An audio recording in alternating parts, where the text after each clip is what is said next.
In 1819, while searching for a relationship between electricity and magnetism, and physicists like to do that, when they see phenomena that can be closely related, they want to see if they're even more closely related. For example, positive and positive charges repel, north poles and north poles repel. They both have forces. They have fields that look very similar.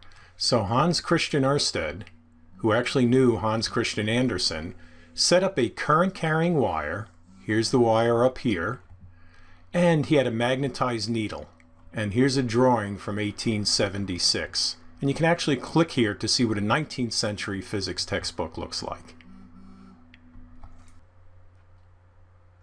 When there was no current in the wire, the magnetized needle here pointed north. Let's say north is that direction there.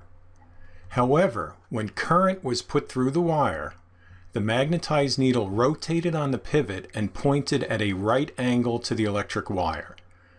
If you switched the direction of the current, you went the other way, the magnetized needle, instead of spinning this way, would spin in the opposite direction and would again be at a right angle to the wire.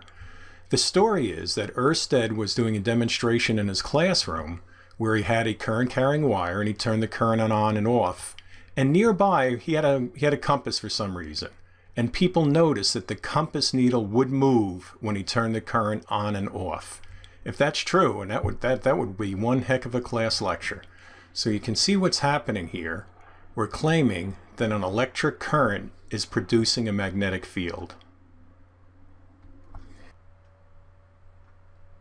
Ørsted deduced that an electric current produces a magnetic field, and furthermore, that magnetic field was a lot stronger than the Earth's magnetic field because it affected the compass needle more. The entire Earth was telling that compass needle to point north, and its little current moved the compass needle.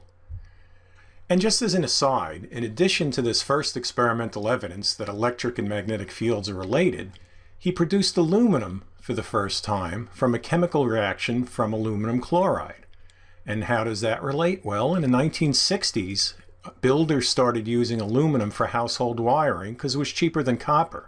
However, that's banned for household wiring now because it would oxidize at connection points, which would increase its resistance. It would heat up, sometimes melting and causing house fires. So wiring is now inside houses all done with copper.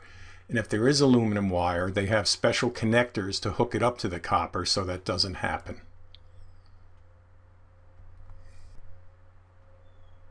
Here's a picture of Hans Christian Ørsted, who is a physicist and a chemist.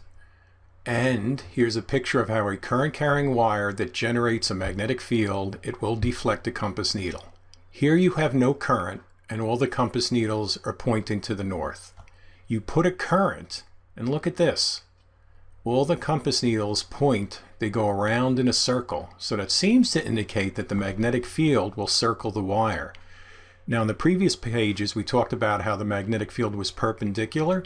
Well, what if you come out of the page here and you put a compass needle right here, your little magnet right here, it would point in that direction. You could kind of see it if it were here, and that is perpendicular to the direction of the current. And the key takeaway here is the magnetic field encircles the wire. There are also magnetic fields up here. We could probably put a whole stack of little compasses and they'd all be acting the same. We're now in a position to explain an earlier slide. This was the one where we had the north geographic pole of the Earth is here, and we said that was a south magnetic pole, and you can see how the magnetic field lines enter there.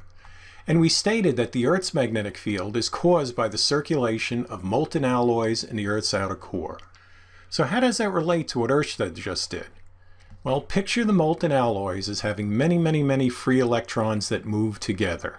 Well, what's that? That's a current. Charge per unit time is a current. And that's what Ørsted demonstrated. Currents create magnetic fields.